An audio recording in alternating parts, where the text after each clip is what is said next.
या देवी सर्वभूतेषु मातृरूपेण संस्थिता नमस्तस्यै नमस्तस्यै नमस्तस्यै ఓం నమో నమః. అమృతాత్మ స్వరూపులైన మీ అందరికీ మీ తల్లి అవ్యాజ్యమైనటువంటి మాతృప్రేమను అందిస్తూ గాయత్రి మంత్రరాజము ఓంకారంలో నుంచి ఉద్భవించింది. ఓంకారము పరిపూర్ణమైనటువంటి పరబ్రహ్మ స్వరూపం. క్షరము కానటువంటి అక్షరాలతో నిండి ఉన్నదే గాయత్రి మంత్రరాజము.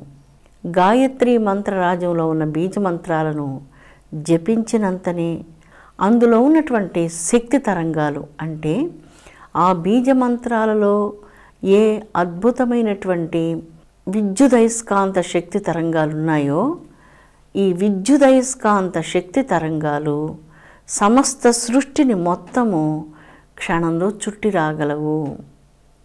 ఓంకార మూలస్థానానికి వెళ్ళి చేరి అద్భుతమైనటువంటి శక్తితో మానవ శరీరాన్ని చైతన్యవంతం చేసేటువంటి శక్తి గాయత్రి మంత్రరాజానికి ఉన్నది. ఇందులో ఉన్న బీజమంత్రాలు ఒక్కొక్క అణువులుగా మనకు గోచరించినప్పటికీ బృహత్తులో ఏ ఒక్క శక్తి ఉన్నదో అణురూపంలో ఉన్నటువంటి ఈ బీజమంత్రాలలో అటువంటి అద్భుతమైనటువంటి శక్తి నిండి నిబిడీకృతమై ఉన్నది. ఈ శక్తి అణువు ద్వారా బృహత్ అంతయు వ్యాపిస్తూ ఉన్నది. ఉదాహరణకి మన శరీరంలో కోటాను కోట్ల కణజాలాలు ఉన్నాయి. ఈ కోటాను కోట్ల కణజాలలో ప్రతి కణానికి ఇంకొక కణానితో అవినాభావ సంబంధం ఉంది. అంటే ఒక అద్భుతమైనటువంటి ఒక లింక్ వంటిది ఉంది. అదేవిధంగా ఈ సృష్టిలో ఉన్నటువంటి ప్రతి అణువులతో ఒకదానికి ఒకటి సంబంధం ఉంది. ఈ సృష్టిలో ఉన్నటువంటి ప్రతి తత్వము సృష్టికి మూల కారణమైనటువంటి శక్తితో కూడా అవినాభావ సంబంధాన్ని కలిగి ఉంది. ఆ అవినాభావ సంబంధాన్ని శీఘ్రంగా సాధకుల అంతరంగంలో మేల్కొల్పి ఆ శక్తిని అనుభూతమయ్యేటట్లు చేసేటువంటిది గాయత్రి మంత్రరాజ్యము. ఏ శక్తి వలన మనం ఆ దివ్యత్వాన్ని గుర్తించలేకపోతున్నాము, అది మన జీవితంలో మరుగున పడిపోతుంది, ఆ విషయాన్ని తెలియచేసేటువంటిది ఈ దినం మనం చెప్పుకోబోయేటువంటి రాధా గాయత్రి మంత్రం. ఓం వృషభానుజాయ విద్మహే కృష్ణప్రియాయై చ ధీమహి తన్నో రాధః ప్రచోదయాత్. రాధాదేవి గాయత్రి మంత్రం. వృషభానుజాయ విద్మహే కృష్ణప్రియాయై చ ధీమహి తన్నో రాధః ప్రచోదయాత్. ఓం భూర్భువస్సువః తత్సవితుర్వరేణ్యం భర్గో దేవస్య ధీమహి ధియో యో నః ప్రచోదయాత్. ఇందులో వరేణ్యం రే అన్నటువంటి బీజమంత్రం రాధా గాయత్రి దేవి యొక్క బీజాక్షరం. ఈ బీజాక్షరాన్ని జపించడం వలన రేవతి అన్నటువంటి గ్రంథి వికసిస్తూ ఉన్నది. ఆ గ్రంథిలో ఉన్నటువంటి మకరందం దివ్యమైనటువంటి అఖండ ప్రేమ శక్తి. మనిషి హృదయంలో పరబ్రహ్మంలో ఎటువంటి దివ్య ప్రేమ శక్తి ఉందో అంతటి దివ్య ప్రేమ మనందరి హృదయంలో ఉన్నది. ఆ దివ్య ప్రేమను వెలికి తీసేటువంటి శక్తి ఈ యొక్క గాయత్రి మంత్రంలో రే అన్నటువంటి రాధా గాయత్రి బీజాక్షరాన్ని జపించడం వలన అటువంటి దివ్య ప్రేమ మనలో ఉత్పన్నమవుతుంది. మన ఆత్మ యొక్క సహజ శక్తి దివ్య ప్రేమ. అయితే ఎప్పుడు మానవ భావనతో, శరీర భావనతో, పరిమిత భావనతో, స్వార్థ భావనతో మనం పరిమితమైపోయామో, మన దివ్య ప్రేమ స్థానంలో ఈరోజు మన హృదయంలో ఆ ప్రేమను పూర్తిగా అడ్డుకుంటూ ఉన్నటువంటి శక్తులు మన స్వార్థం, మన హృదయంలో రాగద్వేషాదులు, ఈర్ష్య ఇలాంటి గుణాలు ఈ యొక్క మన జీవితాన్ని పూర్తిగా మలినం చేసేసాయి. మన భావాలన్నిటినీ, మన జీవితాన్ని మలినం చేసేదానికి ప్రధానమైనటువంటి కారణాలు ద్వేషం, ఈర్ష్య, అసూయ, స్వార్థం, అహంకారం. ఈ గుణాల వలన మనలో అఖండంగా ఉన్నటువంటి ప్రేమ మరుగున పడిపోయి ఉంది. ఆ ప్రేమ మనలో ఉన్నది, అయితే పూడు బావిలో ఏ విధంగా జలాలు మరుగున పడి ఉంటాయో అలాగ మనలో ఉన్న శక్తులు మరుగున పడి ఉన్నాయి. గాయత్రి మంత్ర జపం వలన మరుగున పడినటువంటి ఆ శక్తులన్నీ కూడా మేల్కొంటున్నాయి. అపురూపమైన దైవ శక్తులన్నీ మానవ హృదయంలో మేల్కొని మానవుని దివ్యస్వరూపుడుగా, ఆత్మస్వరూపుడుగా వనరించేటువంటిదే గాయత్రి మంత్రరాజము. బ్రహ్మవైవర్త పురాణంలో విశ్వశక్తి యొక్క పంచశక్తులను గురించి వర్ణించబడింది. ఆ విశ్వశక్తి యొక్క పంచశక్తులు మహాలక్ష్మి, మహాకాళి, మహాసరస్వతి, దుర్గాదేవి, రాధాదేవి. వీరు విరాట్ శక్తి అయినటువంటి ఓంకారిణి యొక్క పంచశక్తులుగా వర్ణించబడ్డారు. అందులో రాధమ్మ తల్లి ఒక శక్తి, తల్లి ఒక శక్తి. ఈ ప్రపంచంలో ఎక్కడెక్కడ దివ్యమైనటువంటి అనురాగాన్ని, పవిత్రమైనటువంటి ప్రేమను, అఖండమైనటువంటి దివ్యత్వాన్ని ఎక్కడ మనం దర్శించినా ఆ అనంతమైనటువంటి అనురాగమంతా సాక్షాత్తు అనురాగవల్లి అయినటువంటి రాధమ్మ తల్లిదే. బృందావనానికి రాధమ్మ తల్లి అధిదేవత. బృందావనంలో ఎవరైనా అడుగు పెట్టాలి అంటే రాధమ్మ తల్లి యొక్క అనుమతి లేకుండా బృందావనంలో ఎవ్వరూ అడుగు పెట్టలేరు. అమ్మ యొక్క దివ్య సందేశం చాలా అద్భుతంగా ఉంటుంది. రాధమ్మ తల్లి యోగాసనంలో ఆసీనురాలై ఉంటుంది. ఒక పాదం క్రింద ఉంచుకొని, ఒక పాదం పైన ఉంచుకొని తల్లి ఆసీనురాలై ఉంటుంది. తల్లి యొక్క నేత్రాలు యోగ నేత్రాలు. రాధమ్మ తల్లి శరీరమే ఒక యోగ శరీరం. తల్లి నేత్రాలు యోగ నేత్రాలు. నిరంతరం అంతర్ముఖమై ఉంటాయి. అర్ధనిమీలత నేత్రాలతోనో పారవస్యం చెంది నేత్రాలను అంతర్ముఖం చేసి నిరంతరం అంతరంగ సామ్రాజ్యంలో, ఆత్మ సామ్రాజ్యంలో, బ్రహ్మానంద సామ్రాజ్యంలో విహరిస్తూ ఉంటుంది రాధమ్మ తల్లి. అందుకని బృందావనం అంటే అఖండమైనటువంటి దివ్య ఆత్మ సామ్రాజ్యమే బృందావనం. బృందావనం అన్న పేరే ఎంత మధురంగా ఉంటుంది కదా, చాలా మధురంగా ఉంటుంది. ఆ పేరే బృందావనం అన్న పేరే. ప్రపంచంలో ఎన్నో భాషలు, ఎన్నెన్నో రకరకాల పేర్లు మనం చూస్తూ ఉంటాం. బృందావనం అన్న పేరు చాలా మధురంగా ఉంటుంది. ఆ శబ్దమే మధురంగా ఉంటుంది. రాధమ్మ అన్నటువంటి పేరు ఇంకా మధురంగా ఉంటుంది. బృందావనంలో ఎవరైనా సరే అడుగు పెట్టాలి అంటే అమ్మ రాధమ్మ తల్లి యొక్క దయ కావాలి, అమ్మ ఆశీర్వచనం కావాలి, అమ్మ దానికి అంగీకరించాలి. బృందావనంలోనికి రాధమ్మ తల్లి అందరినీ అనుమతించదా, ఎందుకు అనుమతించదు అన్నటువంటి ప్రశ్నకు బృందావనంలోనికి ప్రవేశించాలి అంటే మన హృదయంలో అసూయ ఉండకూడదు, మన హృదయంలో ఈర్ష్య ఉండకూడదు, మన హృదయంలో ద్వేషభావం ఉండకూడదు, మన హృదయంలో 6 శత్రువులు ఉండకూడదు. ఎవరి హృదయంలో ఈ 6 శత్రువులు ఉండరో, ఎవరి హృదయం దివ్య ప్రేమానురాగాలతో దైవం మీద అనురక్తితో నిండి ఉంటుందో అటువంటి వారికి బృందావనంలో అనుమతి అనుగ్రహించబడుతుంది. చాలా అద్భుతంగా ఉంది ఈ బృందావనం. మన హృదయ బృందావనం పవిత్రమైనటువంటి రాధాకృష్ణుల యొక్క పాద స్పర్శ చేత బృందావనం పరమపావనమైంది. రాధాకృష్ణులు విరాట్ పురుషుడు, విరాట్ శక్తి. వారిద్దరూ మనుషులుగా, మామూలు మనుషుల యొక్క భావాలతో ఉన్నటువంటిది కాదు రాధాకృష్ణ దివ్యతత్వం. కృష్ణుడు ఉపనిషత్తుల యొక్క సారంగా భగవద్గీతను ప్రబోధించి అనన్యమైనటువంటి చింతనతో ఎవరైతే పరబ్రహ్మాన్ని ధ్యానిస్తున్నారో పునరావృత్తి రహితమైనటువంటి పరంధామాన్ని చేరుకుంటారో అది నా స్థానంగా భగవానుడు ప్రకటించారు. అలాగే బృందావనంలో ఒకరోజు రాధమ్మ భాండీరవనంలో ఆసీనురాలై ఉంటుంది. అమ్మ ఎలాగ ఆసీనురాలై ఉన్నది? ఒక పాదం క్రింద ఉంచుకొని, ఒక పాదం పద్మాసనంలో లాగా ఉంచుకొని, అలాగా యోగముద్రలో తల్లి ఆసీనురాలై ఉన్నది. కోటి మంది బాలసూర్యులు ఒక్కసారి ప్రకాశిస్తే ఎలాంటి కాంతి లహరులు అక్కడ ప్రసరిస్తాయో అలాంటి కాంతితో నిండిపోయి ఉన్నది ఆ భాండీరవనం. ఆ భాండీరవనంలో తల్లి ఆసీనురాలైనప్పుడు సత్యలోకాన్ని విడిచిపెట్టి బ్రహ్మదేవుడు అమ్మ యొక్క దివ్యత్వాన్ని దర్శించేందుకు, అమ్మకు నమస్కరించేందుకు ఈ భూమండలానికి, బృందావనానికి, భూలోకానికి విచ్చేశారు.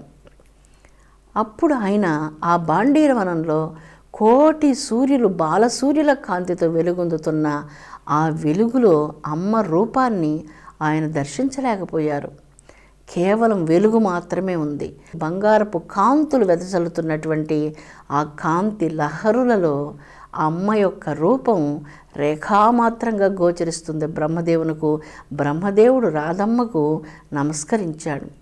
అమ్మ యొక్క అనుమతిని కోరి బృందావనంలో ప్రవేశించేందుకు అమ్మను అనుమతిని ప్రార్థించాడు బ్రహ్మదేవుడు. బ్రహ్మదేవునికైనా కూడా తెలియరానటువంటి శక్తి రాధమ్మ తల్లి.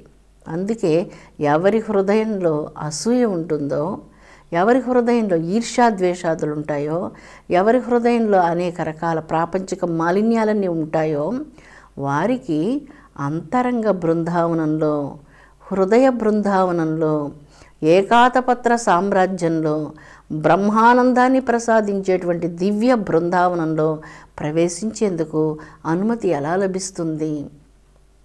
మన హృదయంలో ఇన్ని మాలిన్యాలతో ఉన్నప్పుడు అలాంటి దివ్య సామ్రాజ్యంలోనికి ప్రవేశించేందుకు మనం ఇంకా పరిపక్వతను పొందాలి, ఇంకా మనం చాలా పవిత్రత పొందాలి అన్నటువంటిది స్పష్టమవుతుంది. అందుకే ఈ రేకారం గాయత్రి మంత్రంలో రే అన్నటువంటి బీజ మంత్రాన్ని మనం జపించినప్పుడు రేవతి అన్నటువంటి గ్రంథి వికసిస్తుంది. ఆ గ్రంథిలో దివ్య ప్రేమ, అనంతమైనటువంటి ప్రేమ ఆ గ్రంథిలో యోగ సిద్ధిని ప్రసాదిస్తుంది. సర్వత్రా ప్రేమ స్వరూపాన్ని మనం పంచిపెట్టేందుకు, సర్వత్రా బ్రహ్మానంద స్వరూపమైనటువంటి దైవం యొక్క ప్రేమను మనం అనుభూతి పొందేందుకు ఈ గ్రంథి వికాసనం సాధకులకు చాలా అద్భుతమైనటువంటి అవకాశాన్ని ప్రసాదిస్తున్నది.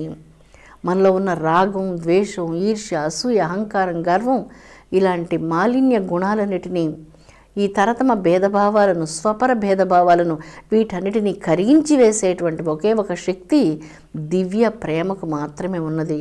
అది మానవ ప్రేమ కాదు, తాత్కాలికమైనటువంటి ప్రేమ కాదు, అది శాశ్వతమైనటువంటి ప్రేమ. వృషభానుని యొక్క పుత్రికగా జన్మించినటువంటి పరాప్రకృతి, పంచప్రకృతులు, విరాట్ శక్తికి పంచప్రకృతులలో వృషభానుని ఇంట తల్లి అవతరించింది. మాతృగర్భంలో జన్మించినటువంటి శిశువు కాదు రాధమ్మ తల్లి. తల్లి అక్కడ ప్రకటితమైంది. ఆ ప్రకటితమైనటువంటి శక్తి ఆ రాధమ్మ తల్లి నడక చాలా మృదువుగా ఉంటుంది.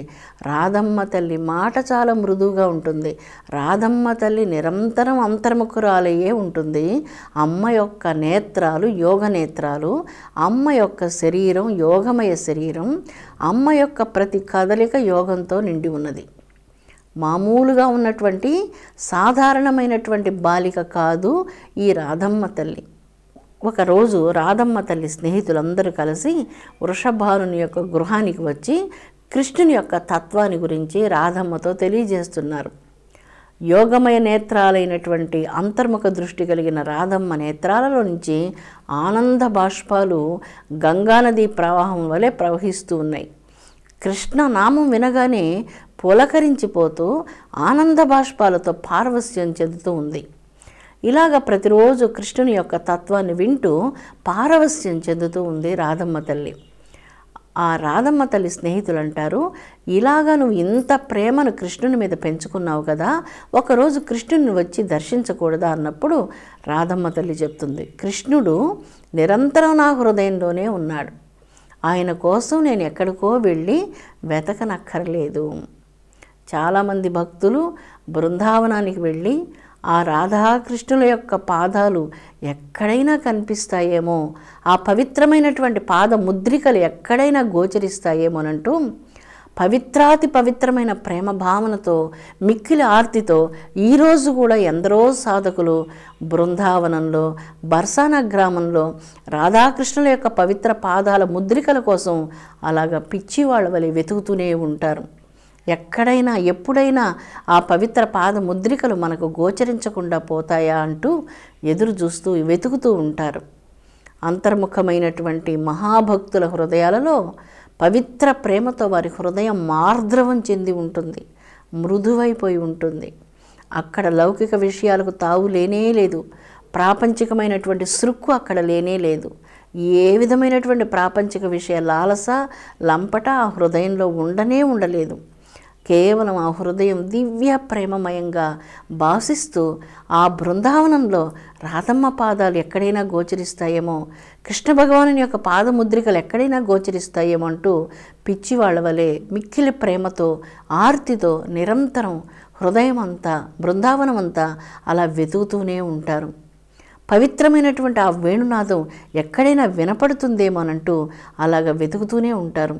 ఈ కొమ్మలో కనిపిస్తారేమో, ఆ చెట్టులో గోచరిస్తారేమో, ఆ పుట్టలో గోచరిస్తారేమో, ఎక్కడైనా ఈ రాతిలో వాళ్ళ పాదాల ముద్ర ఉన్నదేమో అంటూ బృందావనాన్నంతా, ప్రతి రాయిని, ప్రతి మట్టి కణాన్ని అంత పవిత్రంగా భావిస్తారు. బృందావనంలో పాదాలు పెట్టాలంటే రాధమ్మ తల్లి అనుమతి కావాలి, అంటే పరిపూర్ణ ప్రేమ స్వరూపులం కావాలి, పరిపూర్ణ ప్రేమ స్వరూపులం కావాలి. రాగ ద్వేషాదులతో మలినమైనటువంటి హృదయాలు ఉన్నప్పుడు మనకు బృందావనంలో అడుగుపెట్టేందుకు అవకాశం లేదు. మన హృదయమే అందమైనటువంటి బృందావనం, అది దివ్యమైనటువంటి బృందావనం, గోలోక బృందావనం. ఆ పవిత్రమైనటువంటి దివ్య బృందావనంలో విరాట్ పురుషుడైనటువంటి గోపాలుడు కృష్ణుడు, విరాట్ శక్తి అయినటువంటి మహాశక్తి, పరాశక్తి అయినటువంటి రాధమ్మ తల్లి, ప్రకృతి పురుషులు ఇరువురు మన హృదయ సింహాసనం మీద నిరంతరం ఆసీనులై ఉన్నారు. వారిద్దరూ యోగాన్ని గురించే మాట్లాడుతారు. కృష్ణ బీజాక్షరంలో యోగాన్ని అనుగ్రహించేటువంటి వాడు, ఆ యోగ సామ్రాజ్యంలోనికి అడుగుపెట్టేందుకు అనేక రకాలుగా పరీక్షించి యోగ మార్గంలో నడిపించినటువంటి భగవానుడికి రాధమ్మ తల్లి రే అన్నటువంటి గాయత్రి బీజాక్షరంలో పరమ పవిత్రాతి పవిత్రమైనటువంటి దివ్య ప్రేమ భావాన్ని రేవతి అన్నటువంటి గ్రంథిలో దాచి ఉంచి ఉంది. ఆ గ్రంథి మనందరిలో వికసించాలి. ఆనాడు మన మానవ సమాజంలో ఈ భయంకరమైనటువంటి విధ్వంసనాలు, ఈ మానవులు సృష్టించేటువంటి ఈ భయంకరమైన వికృతమైనటువంటి అనేక రకాలైనటువంటి మారణ హోమాలు అవన్నీ ఆగిపోతాయి. తల్లి దయ ఈరోజు మనందరికీ చాలా అత్యావశ్యకంగా అవసరమై ఉంది. దివ్య ప్రేమతో మానవ సమాజం ఉప్పొంగాలి. ఈ రాగద్వేషాదుల మానవ సమాజంలో నుంచి నశించాలి అంటే గాయత్రి జపం కోకొల్లలుగా సాగాలి. ఆ జపం ఎంతెంతగా సాగుతుందో మనం ప్రేమస్వరూపులుగా మారుతాం. మన హృదయంలో సకల గ్రంథులు వికసిస్తాయి. ఆ గ్రంథులలో మనలో ఉన్నటువంటి దివ్యాద్భుతములైనటువంటి శక్తులన్నీ మేల్కొని మనలో ఉన్నటువంటి అపురూపమైనటువంటి పవిత్ర తత్వాన్ని వెలికి తీస్తాయి. అంతవరకు మనందరం స్వపర భేద దృష్టితో నీవు వేరు, నేను వేరు, ఇది నాది, ఇది నీది అంటూ ఇలాంటి భావాలతో మనం కొట్టుమిట్టాడుతూ జీవితంలో మనం కష్టపడుతూ కృష్ణ భగవానుడు చెప్పినట్లుగా మనం అనేక జన్మ పరంపరలలో చిక్కి జనన మరణాల చెలగాటలో కేవలం రాగం, ద్వేషం, లోభం, మోహం, కామం, ఈర్ష్య, అహంకారం, మదం, మాత్సర్యం ఇలాంటి అల్ప గుణాలలోనే మన జీవితం అలాగా వ్యర్థమైపోతూ ఉన్నది. ఏ రోజైతే తల్లి దయ మన మీద కలుగుతుందో దైవ ధ్యానం చెయ్యాలి అన్నటువంటి ఒక పవిత్ర అంతరంగం మనకు ఏర్పడుతుంది. ఆ పవిత్రమైనటువంటి భక్తితో, ఆ ఆంతరంగికమైనటువంటి ప్రేమతో ఏ రోజైతే భక్తుడు దైవ ధ్యానం చేస్తారో అప్పుడు వారి హృదయంలో ఈ దైవ చైతన్య శక్తులన్నీ మేల్కొని మానవుడు ఒక అపురూపమైనటువంటి దివ్యస్వరూపుడుగా వెలుగొందుతున్నాడు. దైవస్వరూపుడుగా వెలుగొందుతున్నాడు. అందుకే సనాతన ధర్మం నీవు వ్యక్తివి కాదు, మానవుడవు కానే కాదు, నీవు బ్రహ్మస్వరూపుడవు, సర్వం కల్విదం బ్రహ్మ అని చెప్పింది. ఈ సర్వము బ్రహ్మమయమే. దీనిని కప్పి ఉంచినటువంటివి మాయాస్వరూపములైనటువంటి ఈ అవగుణాలు. ఈ అవగుణాలను నశింపచేసే శక్తి రాధమ్మ తల్లి చేతిలో ఉన్నది. అందుకే గాయత్రి మంత్రంలో రేకారం ఎప్పుడైతే మనం జపిస్తూ ఉన్నామో మన హృదయంలో దివ్య ప్రేమ ఉప్పొంగుతూ ఉన్నది. అనంతమైనటువంటి విశ్వశక్తి రాధమ్మ తల్లి. ఆ విశ్వశక్తి నుంచి ప్రసరించే దివ్య ప్రేమ తరంగాలే అపురూపమైనటువంటి సౌందర్య లహరులు, ఆత్మానంద లహరులు. ఆత్మజ్ఞానానంద లహరులలో అమ్మ యొక్క దివ్య నేత్రాలను మనం దర్శించినప్పుడు ఆ దివ్య నేత్రాలు నిరంతరం అంతర్ముఖమై ఉంటాయి. అమ్మ యొక్క నేత్రాలు యోగ నేత్రాలు అని మనం చెప్పుకున్నాం. అమ్మ దివ్యమైనటువంటి యోగాసనం నందు ఆసీనురాలై ఉంటుంది. ఆ తల్లి చరణాల దగ్గర ఎప్పుడైతే శిరస్సును వంచి నమస్కరిస్తున్నామో మన హృదయంలో ఉన్న అసూయ, హీనమైనటువంటి ద్వేషం, ఈ ఈర్ష్య, ఇలాంటి గుణాలన్నీ కూడా తొలగిపోయి మన హృదయం ప్రేమమయమవుతుంది. దైవికమైనటువంటి ప్రేమతో మన హృదయం పవిత్రీకరించబడుతుంది. బ్రహ్మ విద్య ప్రదాయిని రాధమ్మ తల్లి. ద్వంద్వాతీతమైనటువంటి ఆత్మానంద స్థితిలో భాషించేటువంటి కన్నతల్లి రాధమ్మ తల్లి. కృష్ణుని యొక్క ఆత్మ చైతన్యమే రాధమ్మ తల్లి. విరాట్ శక్తి రాధమ్మ తల్లి. అటువంటి దివ్యశక్తి యొక్క దివ్య ప్రేమ మన అంతరంగంలో భాషించాలి. మనందరం ఒకరినొకరం ద్వేషించుకునేది, ఒకరినొకరం తిరస్కరించుకోవడం, ఒకరినొకరం విమర్శించుకోవడం మాని ఒకరినొకరం ప్రేమించుకోవాలి. మానవులనే కాదు, జంతువులను, వృక్షాలను, మన చుట్టూ ఉన్నటువంటి పంచప్రకృతులను, ఈ సకల సృష్టికి మూల కారణం పరాప్రకృతి కనుక ఆ పరాప్రకృతిని, ఆ పరబ్రహ్మ స్వరూపం నుంచి వచ్చినటువంటి ప్రతి తత్వాన్ని ప్రేమించడం మన ధర్మం. మానవులు ఒకరినొకరు ద్వేషించకుండా ఉందురుగాక అంటుంది వేదం. పరస్పరం మేము ప్రేమ స్వరూపులమై జీవింతుముగాక అంటుంది భారతీయ సనాతన ధర్మం. యుగాల క్రితమే ఇంతటి దివ్యాద్భుతములైనటువంటి దివ్య విశ్వజనీన ప్రేమ భావాలను వేదం వెలువరించింది.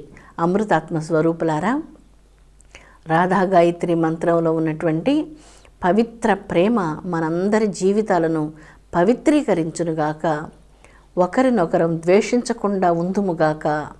సర్వభూతాల పట్ల మన హృదయంలో పవిత్రాతి పవిత్రమైనటువంటి దైవిక ప్రేమ ఉప్పొంగునుగాక. విశ్వశాంతి వర్ధిల్లునుగాక. ఓం శాంతి శాంతి శాంతి.